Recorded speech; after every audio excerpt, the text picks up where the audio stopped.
Havia, nos dias de Herodes, um sacerdote chamado Zacarias. Sua esposa se chamava Isabel. Ambos eram justos diante de Deus, mas não tinham filhos. Chegou o dia de Zacarias servir diante do Senhor. Segundo o costume, coube a ele oferecer o incenso.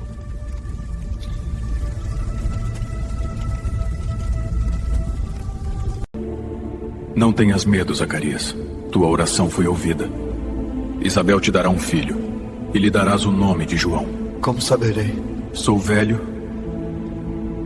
e minha esposa também. Eu sou Gabriel. Fui enviado por Deus. Ficarás sem falar até que tudo se... O Senhor olhou para mim e retirou minha humilhação.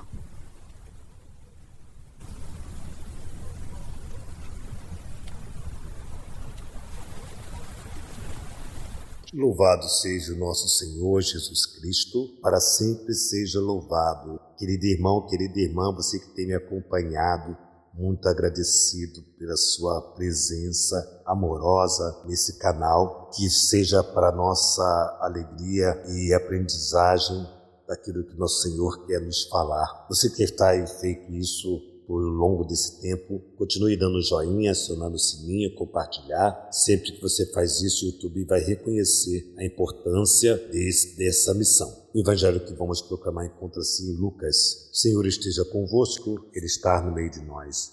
Proclamação do evangelho de Jesus Cristo segundo São Lucas. Glória a vós, Senhor. Nos dias de Herodes, rei da Judéia, vivia um sacerdote chamado Zacarias, do grupo de Abia. Sua esposa era descendente de Arão e chamava-se Isabel.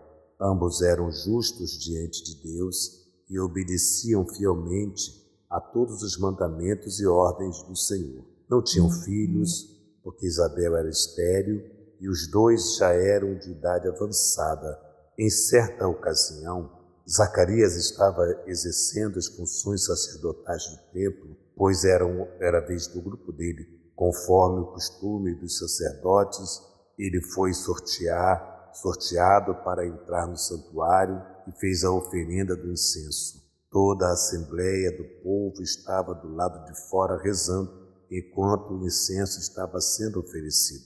Então apareceu-lhe um anjo do Senhor de pé à direita do altar do incenso. Ao vê-lo, Zacarias ficou perturbado e o temor apoderou-se dele. Mas o anjo disse: Não tenhas medo, Zacarias, porque Deus ouviu a tua súplica. Tua esposa Isabel vai ter um filho e tu lhe darás o nome de João. Tu ficarás alegre e feliz, e muita gente se alegrará com o nascimento do menino, porque o que vai nascer é grande diante do Senhor. Não beberás vinho nem bebida fermentada, e desde o ventre materno ficará repleto do Espírito Santo. Ele reconduzirá muitos do povo de Israel ao Senhor seu Deus, e há de caminhar à frente deles, com o espírito e o poder de Elias, a fim de converter os corações dos pais aos filhos, e os rebeldes à sabedoria dos justos, preparar para o Senhor um povo bem disposto. Então Zacarias perguntou ao anjo: Como será? Terei certeza disso?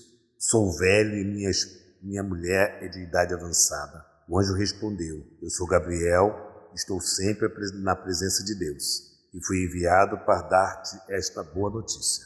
Eis que ficarás mudo e não poderás falar, até o dia em que essas coisas acontecerem, porque tu não acreditastes nas minhas palavras, que hão de se cumprir no tempo certo. E o povo estava esperando Zacarias, admirava-se com a sua demora no santuário. Quando saiu, não pôde falar-lhes, e compreenderam que ele tinha tido uma visão do santuário. Zacarias falava com sinais e continuava mudo. Depois de terminado seus dias de serviço no santuário, Zacarias voltou para casa. Algum tempo depois, sua esposa Isabel ficou grávida e escondeu-se durante 5 meses. Ela dizia: Eis que o Senhor fez por mim nos dias em que dignou a tirar-me da humilhação. Palavra da salvação. Glória a vós, Senhor. Querido irmão, querida irmã, é evidente o contraste entre Maria e que a fé de Zacarias, o marido de Isabel, né? O mesmo anjo vai ao encontro em momentos diferentes, claro, vai ao encontro dos dois, e o espanto dos dois, tanto de Maria quanto de Zacarias, o questionamento dos dois se dão, mas a diferença aqui é a fé, né? Zacarias e Isabel eram pessoas justas, Maria era uma mulher justa. Eu acho que essa justiça que vem do temor, né?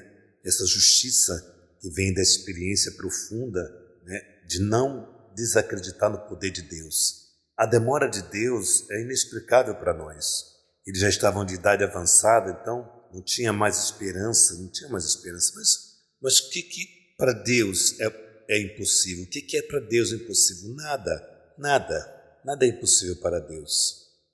E aqui a dúvida de não acreditar na promessa do anjo, e por isso ele permaneceu mudo até o nascimento de João Batista. Interessante que o texto fala as maravilhas, e aqui é muito importante, aqui, olha, o texto nos diz que o anjo disse que o menino não beberia vinho, não utilizaria bebida fermentada, porque ele o tempo todo estaria repleto do Espírito Santo.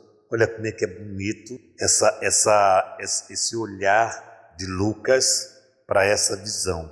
É muito bonito. Esse episódio nos ajuda, amados irmãos, a ler com uma luz muito mais particular o mistério do encontro do homem com Deus. Encontro é um encontro. Um encontro que não acontece com prodígios espetaculares, mas antes no sinal de fé e de caridade. Esse é o ponto mais importante, a fé e a caridade. Sem fé permanece evidentemente surdo a voz confortadora de Deus. Ninguém ouve. Pode fazer milhões de coisas na igreja, mas sem fé você não ouve. E também é incapaz de pronunciar palavras consoladoras de esperança para animar o irmão, para animar aquele que está depressivo, desanimado, caído.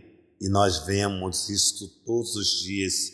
As pessoas não têm fé ou têm uma fé muito tíbia, muito tímida, quando devem aproximar-se de uma pessoa que sofre, dirigir palavras de circunstâncias, de alegria, mas não consegue chegar ao coração porque não tem força, não tem fé. A fé, por sua vez, alimenta-se na caridade. Eu acho que está por aí esse olhar da palavra de Deus hoje, que a sua fé possa ser reproduzida na caridade. Louvado seja o nosso Senhor Jesus Cristo, para sempre seja louvado. Que nossa patrona Santa Faustina nos enriqueça com o diário, que São José, esposo da Virgem Maria, que homem justo, homem de fé, nos dê a graça de vivenciar cada momento dessa palavra e serena no nosso coração. Que Maria Santíssima, Rainha do Clero, nos conceda a graça de sua intercessão para termos uma casa, para cuidarmos de sacerdotes. Em nome do Pai, do Filho e do Espírito Santo. Amém.